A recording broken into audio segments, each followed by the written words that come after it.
So my name is Suzanne Ford. I'm the Dietitian Advisor for NSPKU. And NSPKU has a helpline that's open throughout the year and people call from throughout the UK. I staff this helpline along with our administrator, and as well as intervening and helping the people calling, we actually log and analyse the phone calls. And we look to see if the themes that are being presented are of wider concern. So I believe these themes are a demonstration of unmet needs, and I've analysed the themes for the last 500 phone calls, and it's those phone calls I'm going to look at and show you today. Just briefly talking about the NSPKU, it was set up in 1973, and the idea was it was set up for patients and families to work closely with clinicians and industry to make improvements and developments in the dietary treatment of PKU.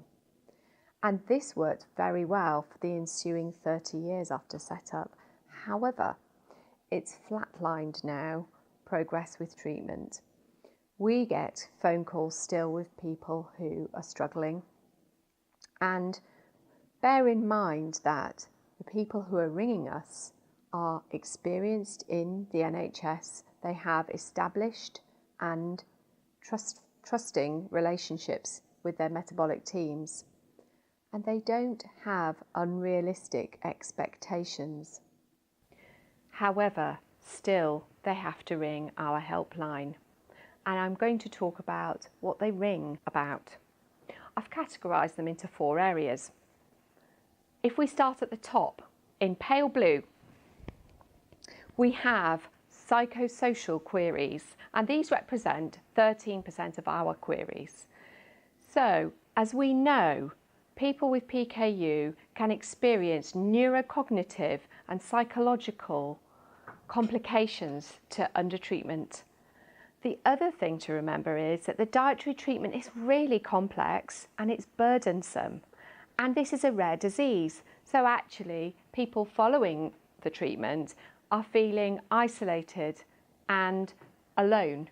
Every aspect of their life is affected, as you'll see by this pie chart. It's not surprising they ring up, but we also know that many metabolic centres don't have any psychology input to assess these neurocognitive defects or deficits and to offer psychological interventions and support. So all we as the NSPKU can offer is the peer support and the feeling of you're not alone that the rest of the community can provide. Now, going on to the next part of my pie chart, in orange we have 13% of our queries around travel.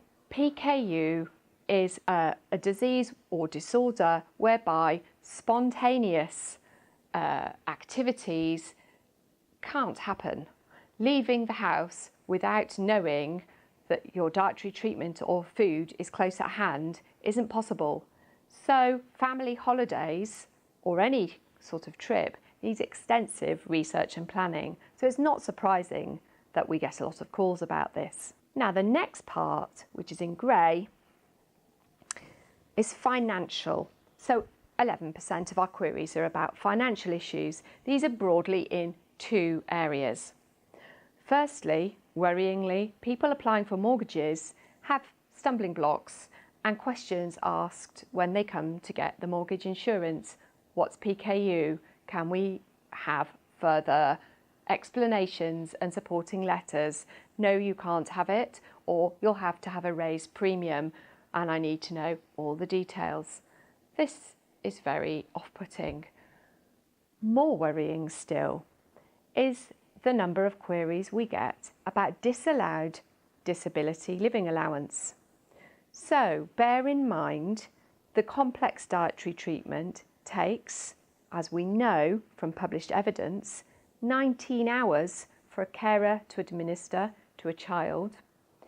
And we know that many family members, carers, parents have to either go part-time with their work, or give up work entirely. So applying for DLA isn't unreasonable. The final part of my pie chart is this large yellow section. This is about treatment, and these are not basic treatment queries.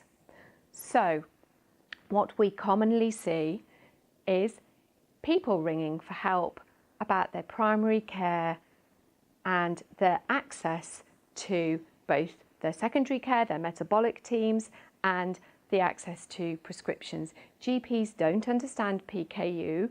They don't necessarily willingly refer on to a metabolic centre if, say, people have moved house or fallen out of the system in some way. Furthermore, though, GPs are reluctant to prescribe for dietary products, which is the only treatment at the moment in the UK for PKU. There's two elements to the treatment. There's protein substitute and low protein foods. Low protein foods are not the same as gluten-free foods.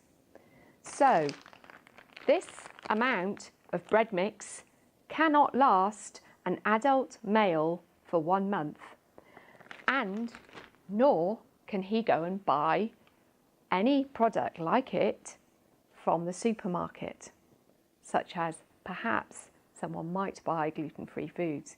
And GPs don't understand the sheer volume of products required, because people on a PKU diet are on very low protein exchanges per day, or grams per day, and they need to replace a lot of their starchy staples and the carbohydrates in their diet. They need flour, bread, biscuits, pasta, crackers, and they need that all the time.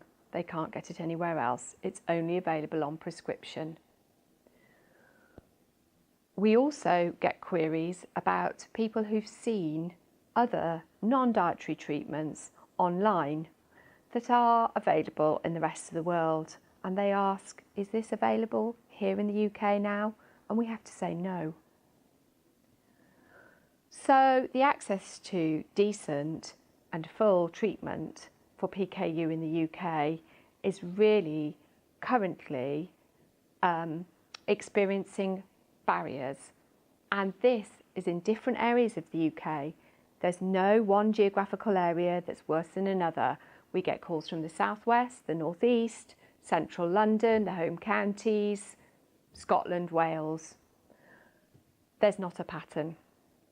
What's alarming and concerning is that we know that these difficulties in treatment will cause increases in blood phenylalanine levels, and any increase in blood phenylalanine level means a decrease in that person's function, their neurocognitive function, their psychological function, and the current phenylalanine level does affect function now.